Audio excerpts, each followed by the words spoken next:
Hello everyone, welcome to the channel. In this video, I will show you how to give access to a Facebook business page. Let's get started. First, open your Facebook page. Make sure you've switched to the correct Facebook page. You should see the page's account icon in the top right corner. If you don't see it, click on See All Profiles. Then select the Facebook page account you want to remove yourself from. Once you've switched to the Facebook page, click on Professional Dashboard from the left-hand menu. Then scroll down until you see Page Access and click on it. Here, you'll see a list of everyone who has access to the Facebook page. If you want to add an admin, click on Add New next to People with Facebook Access. However, if you want to add someone to manage your page comments or suspend and remove people, click on Manage next to Community Managers.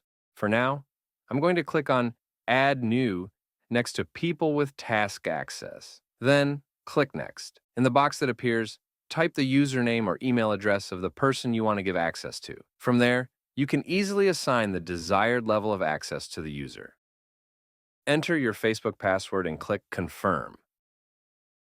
The user will then receive an invitation to join your Facebook business page. Once they accept the invitation, they'll be able to manage your page. And that's it for this video. If you found this tutorial helpful, please make sure to like the video and subscribe to our channel for more content like this. Thank you for watching.